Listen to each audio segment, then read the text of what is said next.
Hey everybody, Cinema Buffs here, bringing you our review of Power Rangers. Now, this is a reboot of the classic Mighty Morphin Power Rangers TV show that a lot of guys like Nate and I grew up on. So Nate, give me a brief history of your relationship with Power Rangers. I liked Power Rangers when I was younger. I would say 3rd, 4th grade, maybe slightly into 5th grade. Watched it every day when I got home from school. Power Rangers always seemed like, at least in my friend group, was something everybody watched, but nobody admitted to watch it or talked about it at school. Just everyone liked it, but no one talked about it. But I watched the show. I knew what I was watching. I knew it was cheesy, but I still really enjoyed watching it. And yourself? Oh yeah, I absolutely loved Power Rangers growing up, and it's kind of quite the opposite. Me and my buddies, that's all we talked about. We were talking about yesterday's episode, and I remember that feeling too, getting home from school and just waiting for the show to come on.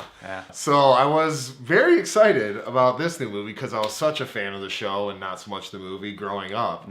And I gotta say, with this new interpretation, I like some of the things that they did with this. You did? Yeah, I did. I like that they kind of took the characters, like the basic mold of the characters from the show, and they tweaked it. They made things a little different. It's like, Billy's not just some straight up nerd. Like he's got like OCD, and he's got some real problems to him, some real complexity. Yeah, I agree. And the characters, some I liked more than others, I suppose. And I feel like a lot, well, not a lot, I would say about 2 of the characters kind of took the back seat to the overall 5 people. I think that Billy and Jason and Kimberly are obviously the top 3.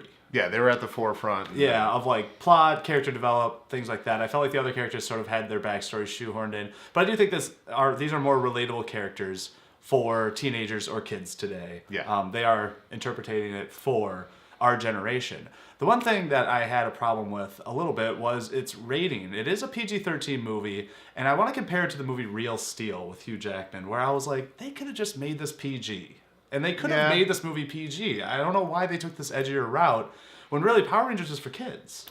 Yeah, it is. But I think that, as with most reboots, it's trying to walk that fine line of enticing a new generation and a new group of fans and giving fan service to people like us who grew up watching, a little bit of nostalgia. I think that this did a fair enough job of doing that. I think that it was a little bit more for us than it was for new kids. I think a new group of fans. It was too, and it actually was on the lesser cheesy side than I thought it would be. There are cheesy moments, but I think they're more used for people like us, nostalgia, where it's like, well, you gotta have it in there. I love Bryan Cranston as Zordon. I think that his voice, is just has this real like boom to it, and it's one of those voices where it's not too famous yet of a voice. Like like if Christopher Walken was Zordon, it's like all you hear is Christopher Walken. But I feel that Bryan Cranston really gave, even though it was just a face on a wall, he gave Zordon a little bit of life.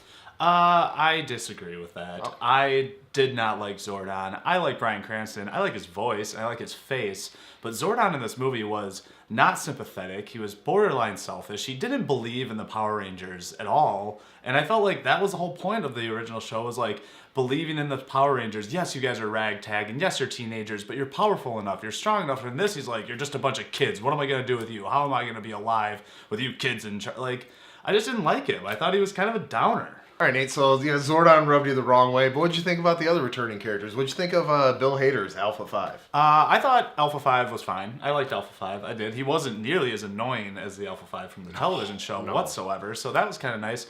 And he offered some good comic relief in there, and I just like Bill Hader's voice. I think his voice is hilarious. So Alpha 5 was good in my book. Yeah, I liked Alpha 5 just fine. I kind of expected more, so it was Bill Hader, and I just thought, like, oh, you got Bill Hader as Alpha 5. I feel like he was just a little bit underused. Yeah. The comedy was there, but it was sparse. Just a little too few and far between. I didn't have a problem with the new teenagers, new Zordon, or new Alpha 5, but boy did I have a problem with this new Rita Repulsa. This was horribly miscast. I mean, when I first heard that Elizabeth Banks was going to be playing Rita Repulsa, I'm like, I just don't see it.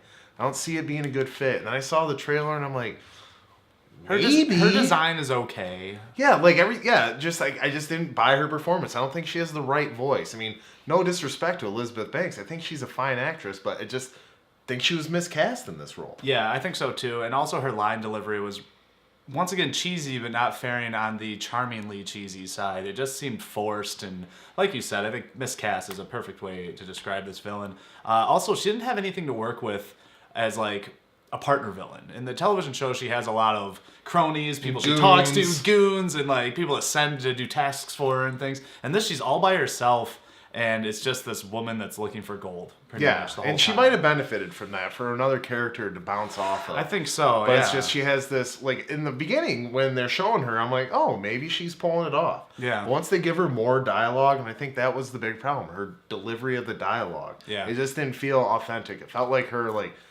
being a little too self-aware of, like, ooh, I'm this big creepy thing, ooh, like, kind of thing like that. And it was just a little over the top. Like, if the rest of the movie were as cheesy like the show, this would have fit perfectly. Yeah. But it's just everything was so grounded in reality and so serious. So this is a reboot. We have to meet new characters. We have to build a new world. What did you think of the pacing of the film? How did it flow? I think it flowed pretty well for the most part. Yeah, there were a couple laggy parts, like a little bit of slow period. You know, there's the team building part and everything like that. But before that is the training montage, which I really enjoyed. Yeah. Them training and just, I feel like the big difference between this movie and the original show, in the original show, they were all already friends.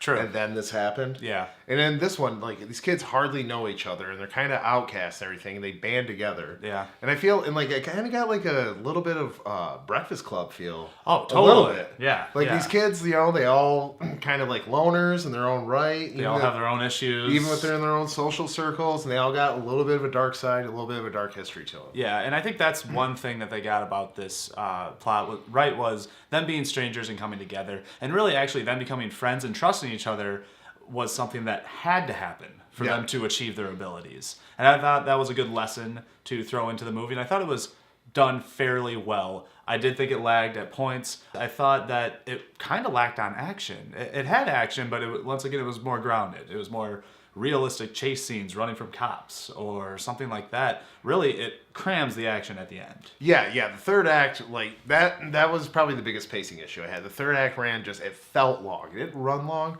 but it felt long. Like, the big battle, once Rita resurrects Goldar and everything like that, from when she resurrects him to, you know, at the end of the movie, you got like a good 30, 40 minutes. So yeah. And it's all action, but I just feel like it was this thing where they put the story all in the first two acts and then all the action in the third act. And I feel like they could have just sprinkled it back and forth. Totally. Also, there was a few direction techniques that I was kind of impressed with, including one of the very first scenes with Jason in a car chase. Oh, the car. I really liked that. It was this nice swivel cam in the middle of the car where you see back through the windshield and then back through the rear window, and it was really cool looking. I thought that was well done. Yeah, I thought that there was some interesting direction, and like once you said it, you know, technically this movie's sound top to bottom. The special effects look really good. It's shot really well. The sound design, everything with it is done really well. It's just that, you know, there's a little bit of pacing issues. Yeah. Okay, there's our thoughts on the film, so let's put a score to it. Dennis, I know you were looking forward to this, man. Did it pay off?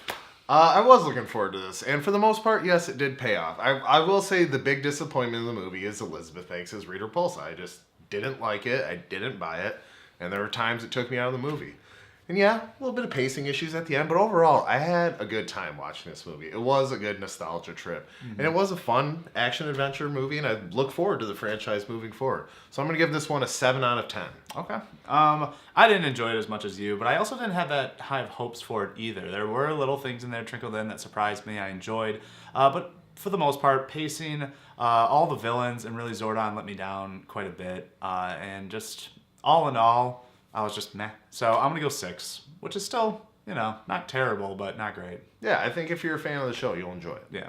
So that's it for our review of Power Rangers. What'd you guys think of the review? What'd you think of the movie? Why don't you go ahead and leave all your comments down below. And don't forget to like, share, and subscribe. We truly appreciate all the support. Yeah, next week we'll be bringing you Ghost in the Shell, the review for the live-action remake. So let's just hope it can live up to how amazing the original really is. Yeah, we're going to take another trip down 90s nostalgia road next week. Yep. And be sure to join us this Sunday as we celebrate our 1-year anniversary, and we'll give you guys a special video.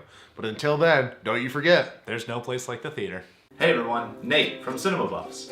You know, life moves pretty fast. If you don't stop and look around once in a while, you could miss it. So click that subscribe button and become a Cinema Buff, and you can catch all of our videos as they're released. So thanks again for watching, and remember, there's no place like the theater.